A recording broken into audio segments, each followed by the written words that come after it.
准备好了。အားလုံးပဲမင်္ဂလာပါခင်ဗျာ Daily Dose ကွန်ပျူတာမှာကြိုဆိုပါရစေကျွန်တော်ဟမြင်နိုင်ပါဒီနေ့ကျွန်တော်မျှဝေပေးသွားခြင်းတဲ့အကြောင်းအရာလေးကတော့ကွန်ပျူတာမှာ Windows key နဲ့တွဲပြီးအသုံးပြုရတဲ့အရေးပါတဲ့ shortcut key လေး10ခုအကြောင်းကိုကျွန်တော်ပြပြပေးသွားပါမယ်ကျွန်တော်ကွန်ပျူတာမှာရှိတဲ့ Windows key လေးနဲ့တွဲပြီးသုံးရတဲ့ shortcut key လေးတွေကတော့အများကြီးရှိပါတယ်တသက်မှအများကြီးရှိတယ်ပေါ့နော်အဲ့ဒီကနေမှကျွန်တော်တို့ကတကယ်ကိုအပြင်မှာတကယ်လက်တွေ့အသုံးပြီးတော့ကျွန်တော်တို့အများတန်းသုံးပြီးတော့အလုပ်လုပ်တဲ့အခါမှာလည်းတကယ်ကိုပဲအရေးပါပြီးတော့အသုံးဝင်တဲ့10ခုကိုပဲကျွန်တော်ထုတ်ပြီးတော့ပြပြပေးသွားပါမယ်ကျွန်တော်ဒီကွန်ပျူတာနဲ့လုံးလုံးနေရတဲ့သူတူဦးဆိုရင်ကျွန်တော်ကွန်ပျူတာကိုအများတန်းအသုံးပြုနေရတဲ့သူတူဦးဆိုရင်တော့ကျွန်တော်တို့ဒီလိုမျိုး shortcut key လေးတွေကိုတည်ထားတင်တယ်ပေါ့နော်ဒါဆိုရင်ကျွန်တော်အလုပ်လုပ်တဲ့အခါမှာလည်းကျွန်တော်အချိန်ကုန်သက်သာစေမယ်ပြီးတော့အထလည်းကြာတယ်ပေါ့နော်ဒါကြောင့်မလို့ကျွန်တော်တို့ဒီလိုမျိုး shortcut key လေးတွေကိုတည်ထားတင်ပါတယ်ဒါကြောင့်မလို့ကျွန်တော်ဒီနေ့အဲ့ဒီကနေမှအရေးပါတဲ့အသုံးတကယ်ကိုလည်းအသုံးဝင်တဲ့10ခုကိုကျွန်တော်ထုတ်လုပ်ပြီးတော့ပြပြပေးသွားပါမယ်ပထမဆုံးတစ်ခုကတော့ကျွန်တော်ဒီ Windows နဲ့ E နဲ့ပါWindows E ကတော့ကျွန်တော်ဘယ်လိုနေရာမှာသုံးတာလဲဆိုတော့ကျွန်တော်ပထမဆုံးလေးတစ်ချက်လောက်နှိပ်ကြည့်လိုက်မယ်နော် Windows ကိုဖိထားပြီးတော့ E ကိုနှိပ်လိုက်မယ်ဒါဆိုရင်ကြည့်လိုက်ပါကျွန်တော်နှိပ်လိုက်တဲ့အခါမှာဆိုရင် File Explorer ထဲကိုရောက်သွားတာကိုတွေ့ရမယ်ဒီမှာခေါင်းစဉ်လေးနဲ့နော် File Explorer ဟုတ်ပြီဒီဟာဘယ်ထဲကိုရောက်သွားလဲဒီ File Explorer ထဲရောက်သွားပြီဆိုတာနဲ့ကျွန်တော်တို့က Data D ထဲကိုသွားမလား Data C ထဲကိုသွားမလားကိုသွားခြင်းတဲ့နေရာကိုအလွယ်တကူသွားလို့ရတာပေါ့နော် Data D ကိုသွားခြင်းနဲ့ဆိုရင်လည်းကျွန်တော်ဒီမှာ Data D လေးထဲကိုနှိပ်လိုက်ရုံပဲကျွန်တော် Data D ထဲကိုရောက်သွားမယ်ကျွန်တော်ကဒီ data C ထဲကို local C ထဲကိုသွားခြင်းနဲ့ဆိုရင်လည်း C လေးကိုတစ်ချက်နှိပ်လိုက်ရုံပဲဒါဆိုရင် C ထဲကိုရောက်သွားမယ်ဟုတ်ပြီနော်ပြီးတော့ download folder ထဲကိုသွားခြင်းနဲ့ဆိုရင်လည်းဒီမှာကျွန်တော် download folder လေးရှိတယ် download folder လေးကိုတစ်ချက်နှိပ်လိုက်ရုံပဲဒါဆိုရင်ကျွန်တော် download folder ထဲကိုရောက်သွားမယ်ဟုတ်ပြီနော်ဒါကျွန်တော်ဘယ်ထဲရောက်သွားတာလဲဆိုတော့ကျွန်တော်ဒီမှာ this PC လို့ပြောလို့လည်းရတယ်လို့မျိုးကျွန်တော်ဒီ file explorer ထဲကိုရောက်သွားတယ်လို့ပြောလို့ရတာပေါ့နော်ကျွန်တော်ဒီ shortcut key လေးဖြစ်တဲ့ Windows နဲ့ E နဲ့ကိုကျွန်တော်တို့မသိထားခဲ့ဘူးဆိုရင်ကျွန်တော်ဘယ်လိုဖြစ်လဲဆိုတော့ကျွန်တော်တို့တွေဒါလေးကိုပိတ်လိုက်မယ်နော်မသိဘူးဆိုရင်ကျွန်တော်တို့ပုံမှန်တိုင်းဆိုရင် data D တို့ data C တို့ကိုကျွန်တော်ဘယ်လိုသွားရလဲဆိုတော့ကျွန်တော်လုပ်နေကြအတိုင်းပဲဒီဘက်က this PC ပေါ့နော် this PC လေးကိုကျွန်တော်နှစ်ချက်နှိပ်လိုက်ပြီးတော့မှဟုတ်ပြီနော်နှစ်ချက်နှိပ်လိုက်ပြီးတော့ဒီလိုမျိုးသွားရတယ်ပေါ့နော်အဲ့ဒါကျွန်တော်ကဒီလိုမျိုး this PC လေးကိုနှိပ်လိုက်တဲ့ခါရောက်မှဒီလိုပေါ်လာမယ်အဲ့ဒီခါရောက်မှကိုကdata D ဆိုရင်လည်း data D ထဲကိုသွားမယ်နော်ဒါပေမဲ့ data C ဆိုရင်လည်းဒီမှာ data C ထဲကိုသွားမယ် data D ဆိုရင်လည်း data D ထဲကိုသွားမယ်ဟုတ်ပြီနော်ဒါကကျွန်တော် shortcut key မသိဘူးဆိုရင်တော့ဒီလိုမျိုးသွားနေရမှာပေါ့နော် mouse နဲ့ရွှေ့ပြီးသွားနေရမယ်ဒီလိုက shortcut key လေးသိထားတယ်ဆိုရင်တော့ကျွန်တော်တို့ဘယ်နေရာမှာပဲရောက်နေပေါ့နော်ကွာဒီ desktop မှာပဲရောက်နေတခြား software တွေကိုသုံးနေတာပဲဖြစ်စေပေါ့နော်ဘယ်လိုနေရာမှာပဲဖြစ်ကျွန်တော်တို့က Windows နဲ့ E နဲ့ကိုတွဲပြီးနှိပ်လိုက်ပြီဆိုတာနဲ့နော်အခုလိုမျိုးကျွန်တော်တို့အလွယ်တကူကြာလာလိမ့်မယ်အဲ့ဒီခါမှာကိုသွားခြင်းတဲ့နေရာကိုတစ်ချက်ထောက်လိုက်ရုံပဲပေါ့နော် data D ဆိုရင် data D ကိုထောက်လိုက်ရုံပဲဟုတ်ပြီနော်အရန်သုံးဝင်ပါတယ်ဒါလေးကဒါတော့ကျွန်တော်တို့ပထမဆုံး shortcut key လေး Windows E ပဲဖြစ်ပါတယ်အဲ့ဒါလေးပြီးတော့ဒုတိယ shortcut လေးကတော့ဗာလေးလဲဆိုတော့ကျွန်တော်ဒါလေးကိုပိတ်လိုက်မယ်ဒုတိယ shortcut key လေးကတော့ကျွန်တော်တို့ Windows နဲ့ D နဲ့ဖြစ်ပါတယ် Windows နဲ့ D နဲ့ကလည်းအရင်ကသုံးဝင်ပါတယ်ဥပမာကျွန်တော်တို့ Windows D ကဘယ်လိုနေရာမှာသုံးရလဲဆိုတော့ကျွန်တော်ဥပမာအနေနဲ့ဒီမှာနော် notepad လေးကျွန်တော်ဖွင့်ထားလိုက်တယ် notepad လေးပေါ့နော် notepad လေးဖွင့်ထားလိုက်ပါတယ်ပြီးရင်ကျွန်တော် Microsoft Word လေးကိုလည်းဖွင့်ထားလိုက်တယ်နော် software လေးတွေအများကြီးဖွင့်ထားလိုက်တယ်ပေါ့ပြီးရင်ကျွန်တော်တို့ Firefox ပေါ့နော် Firefox လေးကိုလည်းဖွင့်ထားလိုက်ပါတယ်เนาะအဲ့လိုလေးဖွင့်ထားလိုက်တယ်ကိုကလက်ရှိမှာ software တွေအများကြီးကိုဖွင့်ထားလိုက်တယ်သုံးနေတယ်ပဲဆိုပါစို့အဲ့ဒီခါမှာကိုက desktop မျက်နှာပြင်ကိုသွားခြင်းတယ် desktop မျက်နှာပြင်ကိုကျွန်တော်သွားခြင်းတဲ့အခါမှာဆိုရင်ကျွန်တော်တို့ကဒီ shortcut key ကိုသိမထားဘူးဆိုတော့ကျွန်တော်ပုံမှန်တိုင်းပဲပေါ့နော်ဒီမှာကျွန်တော်ဒီမှာကျွန်တော်ဒီဘက်ကနေပြီးတော့ဒီကျွန်တော်ဒီ minimize ပေါ့နော် minimize လုပ်တဲ့ဟာလေးကိုတစ်ချက်နှိပ်ပြီးတော့ပိတ်မယ်เนาะ Microsoft Word ကိုလည်းအလိုပဲ minimize လေးနဲ့တစ်ချက်ပိတ်လိုက်မယ်ပြီးတော့ notepad ကိုလည်း minimize နဲ့တစ်ချက်ပိတ်လိုက်မယ်အဲ့လိုမျိုးကျွန်တော်တစ်ဆက်ညင်ပြီးသွားနေရမှာဖြစ်ပါတယ်ပေါ့နော်တကယ်လို့ကို shortcut key လေးကိုသိထားမယ်ဆိုရင်ကျွန်တော်တို့ကအလွယ်တကူ desktop မျက်နှာပြင်ကိုသွားလို့ရပါတယ်ဥပမာကွာဒီ software တွေဘယ်လောက်ပဲဖွင့်ထားပေါ့နော်ကွာဒီ desktop မျက်နှာပြင်ကိုသွားခြင်းနဲ့ဆိုရင် Windows နဲ့ D နဲ့ကိုတွဲပြီးနှိပ်လိုက်ရုံပဲပေါ့နော် Windows key ကိုဖိထားပြီးတော့ D ကိုနှိပ်လိုက်ပြီးဆိုတာနဲ့ကျွန်တော် desktop မျက်နှာပြင်ကိုချက်ချင်းရောက်သွားမှာဖြစ်ပါတယ်ဒါကတော့ဒုတိယ shortcut လေးဖြစ်ပါတယ်တတိယ shortcut လေးကတော့ကျွန်တော်တို့ Windows key နဲ့ L နဲ့ဖြစ်ပါတယ် L ပေါ့နော် Windows key နဲ့ L နဲ့ကတော့ကျွန်တော်ဘာလုပ်တာလဲဆိုတော့ကွန်ပျူတာကို lock ချလိုက်တာဖြစ်ပါတယ်ကျွန်တော်ဒီပိတ်လိုက်တာပေါ့နော်ဥပမာကိုကဒီမှာတစ်ခုခုလုံနေနေအရေးကြီးလို့ပေါ့နော်ကျွန်တော်ဒီအလုပ်လုပ်နေနေအရေးကြီးလို့ကျွန်တော်တို့နောက်ဘေးကိုသွားရတာဖြစ်ဖြစ်ပေါ့နော်ကျွန်တော်ဒီအင်ရှိမှာဧည့်သည်လာလို့ဧည့်သည်ကိုထွက်တွေ့ရတာဖြစ်ဖြစ်အဲ့လိုမျိုးကျွန်တော်အလုပ်စပွဲကနေထသွားရတဲ့အခါမျိုးမှာဆိုရင် laptop ကိုကွန်ပျူတာကိုထားခဲ့ရပြီဆိုရင်ကျွန်တော်ကဒီကွန်ပျူတာကိုအမြန်ပိတ်ခဲ့ခြင်းနဲ့ဆိုရင် Windows နဲ့ L နဲ့ကိုတွဲနေလို့ရပါတယ် window နဲ့ L နဲ့ကိုကျွန်တော်နှိပ်လိုက်မယ်ဆိုရင်ဒါကျွန်တော်အခု screen record လုပ်နေတာလေးကပိတ်သွားမှာပေါ့နော်အဲကြောင့်မလို့ကျွန်တော်ကတော့နှိပ်မပြတော့ပါဘူးသူကဘယ်လိုပုံစံလေးလဲဆိုတော့ကျွန်တော်ဒီမှာပေါ့နော်ကျွန်တော်ဒီပုံမှန်ဆက်ပိတ်သလိုလေးပဲပေါ့တပါလေးနဲ့တူလဲဆိုတော့ကျွန်တော်ဒီဘက်ကပေါ့နော် Okay ဒီဘက်ကကျွန်တော်ဒီမှာ sleep ဆိုတဲ့ပုံစံလေးနဲ့တူပါတယ်ကျွန်တော် window နဲ့ L ကိုနှိပ်လိုက်ပြီဆိုရင်ကျွန်တော်တို့ဒီကွန်ပျူတာလေးကကျွန်တော်ပိတ်သွားလိမ့်မယ်ပေါ့နော်ပိတ်သွားတာ shut down ပိတ်သွားတာမဟုတ်ဘူးเนาะကျွန်တော်ဒီခဏပိတ်သွားလိမ့်မယ်ပြီးတော့မှကျွန်တော်ပြန်လာကမှပြန်ဖွင့်ရမှာပေါ့เนาะအဲ့လေးကိုကျွန်တော်တို့ဒီမှာတော့လုံးမပြတော့ဘူးเนาะလုံးလိုက်ပြီဆိုရင်ကျွန်တော်အခု record လုပ်နေရလေးပြသွားမှာဆိုလို့ပါဒါလည်းကျွန်တော်တိထားတဲ့ software လေးပေါ့เนาะကိုအရေးကြုံတဲ့အခါမှာချက်ချင်းလေးပိတ်ချင်နေဆိုရင် window နဲ့ L နဲ့ကိုတွန်းနေလိုက်ပြီးတော့ laptop လေးကိုထားခဲ့လို့ရတာပေါ့ဟုတ်ပြီအဲ့ပြကျွန်တော်နံပါတ်4 shortcut ကတော့ပါလဲဆိုတော့ကျွန်တော်တို့ဒီ window key နဲ့ full stop နဲ့ပါဆိုတော့ဘယ်လိုနေရာမှာသုံးရလဲဆိုတော့ဥပမာအနေနဲ့ကျွန်တော်တို့ကဒီမှာ notepad လေးထဲမှာကျွန်တော် note ရေးနေတယ်ဆိုပါစို့เนาะ note လေးရေးနေတယ်အဲ့ဒီခါမှာကျွန်တော် emoji လေးတွေသုံးချင်တယ်ဆိုပါစို့เนาะကျွန်တော်ဒီ messenger တို့เนาะဒီ twitter တို့မှာကျွန်တော်သုံးတဲ့ emoji လေးတွေကိုသုံးချင်တယ်ဆိုရင်ကျွန်တော်ဘယ်လိုလုပ်လို့ရလဲဆိုတော့ computer မှာလည်းသုံးလို့ရတယ်ပေါ့အဲ့ဒါက window key နဲ့ full stop နဲ့ပါ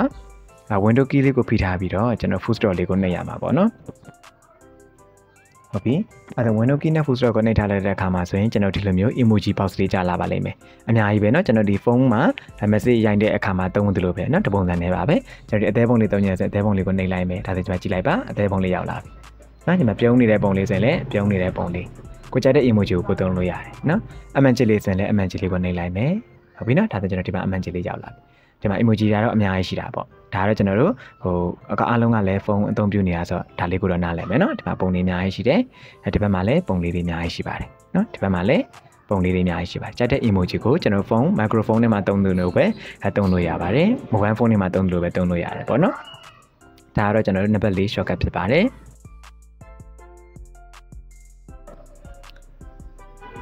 ်ပြီးတော့ရင်ကျွန်တော်တို့ဒီနံပါတ်5 shortcut လေးကိုပြပြပေးပါမယ်နံပါတ်5 shortcut လေးကိုပြပြပေးမယ်နံပါတ်5 shortcut လေးကတော့ကျွန်တော်တို့ဒီ window နဲ့ S နဲ့ဖြစ်ပါတယ် window key နဲ့ S နဲ့ကတော့ကျွန်တော်ဘယ်လိုနေရာမှာသုံးရလဲဆိုတော့နှိပ်ကြည့်လိုက်မယ်နော် window key ကိုဖိထားပြီးတော့ S ကိုနှိပ်လိုက်မယ်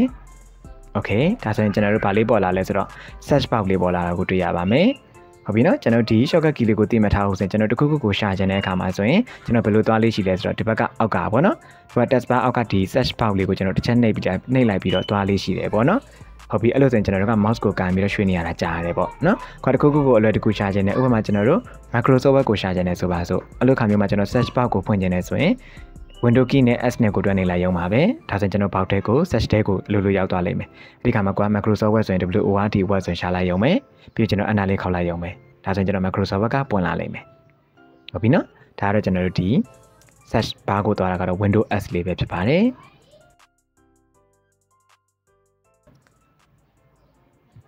အဲ့ပြီးတော့နံပါတ်6 shortcut လေးကတော့ကျွန်တော်တို့ window နဲ့ I နဲ့ဖြစ်ပါတယ် window နဲ့ I ကတော့ကျွန်တော်ဘယ်လိုအရာလေးလဲဆိုတော့ကျွန်တော်နှိပ်ကြည့်လိုက်မယ်နော် window ကိုဖိထားပြီးတော့ I လေးကိုနှိပ်လိုက်ပါ okay ဒါဆိုရင်ဘယ်ကိုရောက်သွားလဲဆိုတော့ setting ထဲကိုရောက်သွားတာဖြစ်ပါတယ်ဒါလေးကလည်းအရင်သုံးဝင်တယ်နော် setting ထဲရောက်သွားပြီဆိုတော့ကို setting ထဲမှာဘာလုပ်ချင်တာလဲနော် network တွေချိန်ချင်တာလားနော် system နဲ့ပတ်သက်ပြီးသွားကြည့်ချင်တာလား device တွေမှာသွားကြည့်ချင်တာလားနော် privacy မှာသွားပြီးတော့ law တွေပါချတာလုပ်ချင်တာလားချတာလုပ်လို့ရတာပေါ့နော် setting ထဲကကျွန်တော်တို့အများနဲ့လည်းဝင်နေရတဲ့နေရာတစ်ခုဖြစ်တယ်ပေါ့နော် setting ဆိုတာကလည်းဟုတ်ပြီsetting ကိုကျွန်တော်တို့မသိထားဘူးဆိုရင်ဒီလို shortcut key လေးကိုသိမထားဘူးဆိုရင်ကျွန်တော်တို့ကတစ်ခုချင်းဒီသွားနေရမှာပေါ့အဲ့လိုစင်ကြာတာပေါ့နော်ပုံမှန်တိုင်းဆိုရင်ကျွန်တော်တို့ဒီဘက်ကဒီ step menu လေးကိုနှိပ်တယ်နော်ပြီးတော့ဒီပေါ်မှာကျွန်တော် setting စာလေးရှိတယ် setting လေးကိုတစ်ချက်နှိပ်တယ်ဒါဆိုရင်ကျွန်တော် setting တွေကိုရောက်သွားလိမ့်မယ်ဒါဆိုကျွန်တော်ပုံမှန်တိုင်းသွားတာပေါ့အဲ့လိုဆိုရင်ကျွန်တော်အများကြီးအချိန်ကြာတာပေါ့နော်ကွာမြန်မြန်ဆန်လေးသွားခြင်းနဲ့ဆိုရင်တော့ window နဲ့ကျွန်တော်တို့ I လေးနဲ့ကိုတွဲနေလိုက်ရုံပါပဲ window နဲ့ I နဲ့ကိုဒီလိုလေးတွဲနေလိုက်ပြီဆိုတာနဲ့ setting box လေးကအလိုလိုကြာလာပါလိမ့်မယ်ဒါကတော့ကျွန်တော်တို့နံပါတ်6 shortcut key လေးဖြစ်ပါတယ်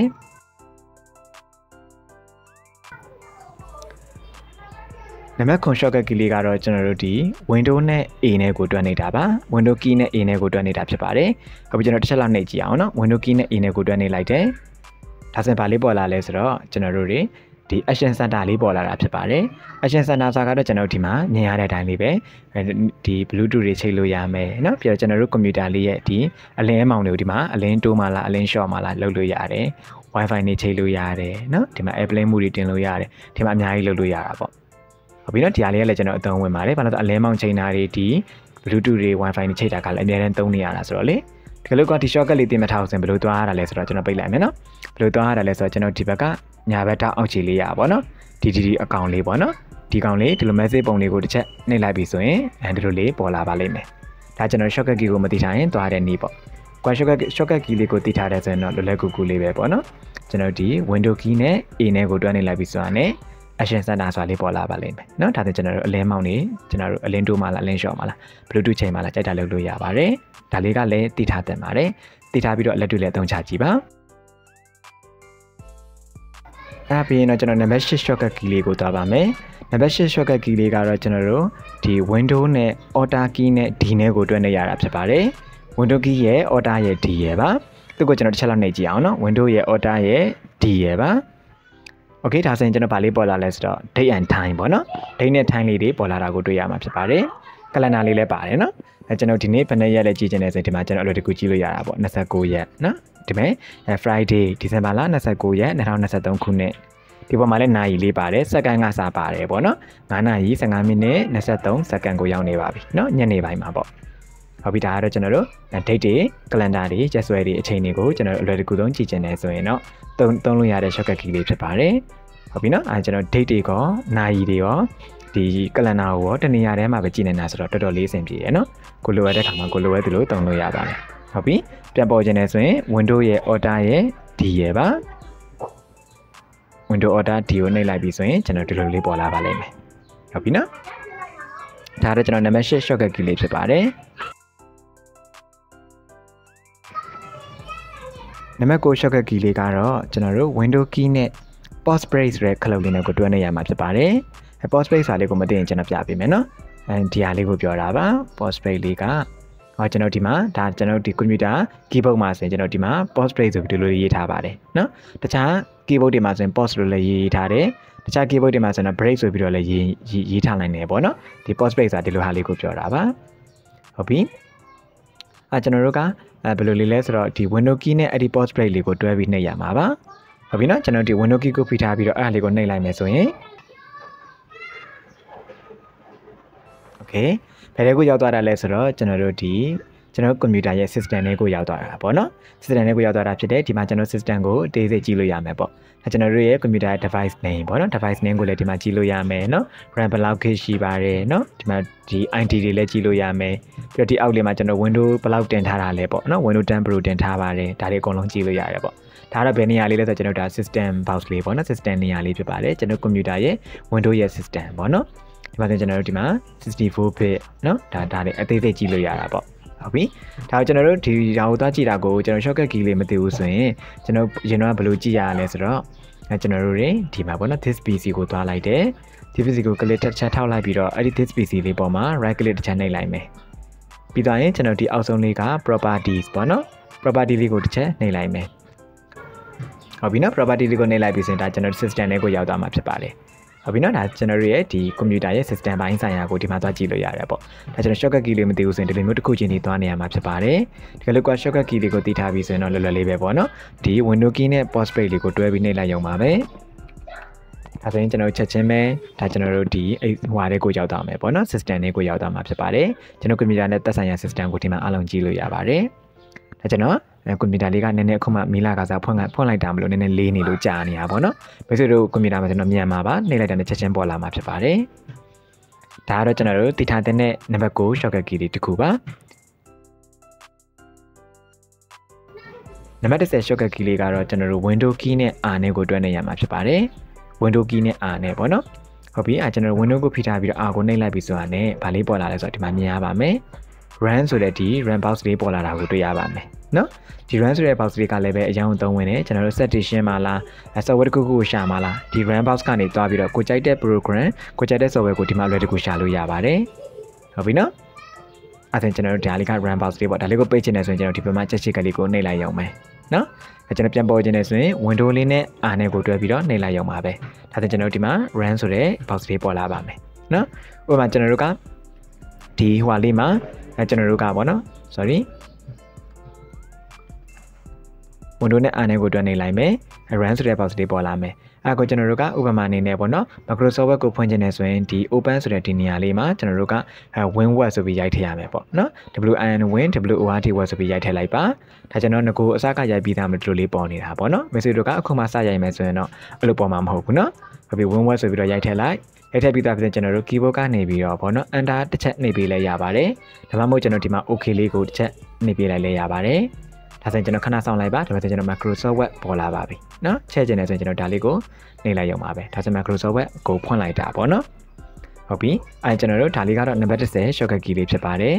သူကတော့ကျွန်တော်တို့ဒီ run ဆိုတဲ့ဒီ box လေးကိုခေါ်တာဖြစ်ပါတယ်ဒါလေးကလည်းအရင်သုံးဝင်တဲ့ shortcut key လေးဖြစ်တဲ့အတွက်ကျွန်တော်အမျှဝေပေးလိုက်တာဖြစ်ပါတယ်ပြီးတော့ကျွန်တော်အပိုတစ်ခုအနေနဲ့ပြပြချင်တဲ့ shortcut key လေးကတော့ window key နဲ့ M နဲ့ကိုတွဲနေရတာဖြစ်ပါတယ် M ပေါ့နော် window key နဲ့ M နဲ့ကိုတွဲနေလိုက်တာကတော့ဘယ်လိုလုပ်တာလဲဆိုတော့ဥပမာအနေနဲ့ကျွန်တော်တို့ဒီမှာဆိုကျွန်တော် system ဒီ computer system ဒီဟွာကိုဖွင့်ထားလိုက်တယ်ပြီးတော့ရင်ကျွန်တော်ဒီမှာ Microsoft Word ကိုကျွန်တော်ဖွင့်ထားလိုက်တယ်ဟုတ်ပြီနော်ပြီးရင်ကျွန်တော်ဒီမှာ browser တစ်ခုကိုဖွင့်ထားလိုက်တယ်ဟုတ်ပြီပြီးရင်ကျွန်တော်တို့ဒီမှာ notepad လေးကိုဖွင့်ထားလိုက်ပါတယ်ညဖွင့်ထားတာတွေအများကြီးပဲပေါ့နော်အဲ့လိုမျိုးဖွင့်ထားတာတွေအများကြီးကိုမှကျွန်တော်တို့ကအားလုံးကို minimize ပေါ့နော် minimize ဆိုတာကျွန်တော်တို့ကဒီ shortcut key လေးကိုတိမှတ်ထားအောင်ဆိုရင်ကျွန်တော်ဒီဘက်ကဒီအနုတ်လက္ခဏာလေးကိုပြောတာပါဒီ minimize ပေါ့နော်ဒါလေးကိုနှိပ်ပြီးတော့ကျွန်တော်ဒီအောက်ကိုကြုံနေတယ်ဆိုရင်ဒါလေးကိုနှိပ်ရတာပေါ့နော်ဒီကလေးကဒီအားလုံးကိုတစ်ပြိုင်နက်တည်းနဲ့ကျွန်တော်ကြုံနေတယ်ဆိုရင်တော့ window နဲ့ M နဲ့ကိုတွဲနေလို့ရပါတယ် window key ကိုဖိထားပြီးတော့ M လေးကိုတစ်ချက်နှိပ်လိုက်ပြီဆိုတာနဲ့ကျွန်တော်ဖွင့်ထားခဲ့တဲ့ software တွေအားလုံး program တွေအားလုံးက minimize ဖြစ်သွားတာကိုတွေ့ရပါမယ်ဒီမှာကြည့်လိုက်ပါကျွန်တော်ဒီအောက်လေးကိုရောက်သွားမယ်နော်လုံးဝပိတ်သွားတာမဟုတ်ဘူးနော်ဒီအောက်လေးမှာ minimize ဖြစ်သွားတာလေးကိုတွေ့ရပါမယ်ဟုတ်ပြီနော်ဒါကတော့ကျွန်တော်ဒီအလွယ်ကူဆုံးနည်းလေးနဲ့အားလုံးကိုဖွင့်ထားတဲ့ software တွေ program တွေအားလုံးကို minimize လုပ်လိုက်တာဖြစ်ပါတယ်ဒါလေးကလည်းအရင်သုံးဝင်တာဖြစ်တဲ့အတွက်ကျွန်တော်အပိုတစ်ခုအနေနဲ့ပြပြပေးတာပါ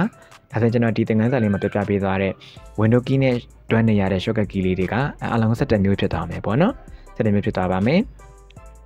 အားလုံးကိုလည်းအနားလဲမယ်လို့ထင်ပါတယ်အားလုံးကလည်းကျွန်တော်တို့ဒီကွန်ပျူတာဘိုင်းမှာအများအားသုံးချနေရတဲ့နေရာလေးတွေအတွက်အသုံးပြုရတဲ့ဒီ shortcut key လေးတွေဖြစ်တယ်ပေါ့နော်ဒါကြောင့်မလို့သိထားရဲဆိုရင်တော့ကျွန်တော်တို့အလုပ်ရမှာပို့ပြီးတော့ဒီပြန်လွယ်ကူလင်မြန်ပါလိမ့်မယ်ဒီသင်ခန်းစာလေးကမိတ်ဆွေတို့အတွက်အကျိုးတစ်စုံတစ်ရာရရှိမယ်လို့လည်းညွှန်လင်းပါတယ်သင်ခန်းစာလေးကမိတ်ဆွေတို့အတွက်အကျိုးရှိမယ်ဆိုရင်လည်း like လေးပေးခဲ့ပေးပါအခုလိုမျိုးအရင်သုံးဝင်တဲ့ကွန်ပျူတာအကြောင်းအရာတွေဒီနည်းပညာအကြောင်းအရာတွေကိုအများနဲ့လေ့လာနိုင်ဖို့အတွက်ကျွန်တော်ရဲ့ channel လေးကိုလည်း subscribe လေးလုပ်ထားပေးပါ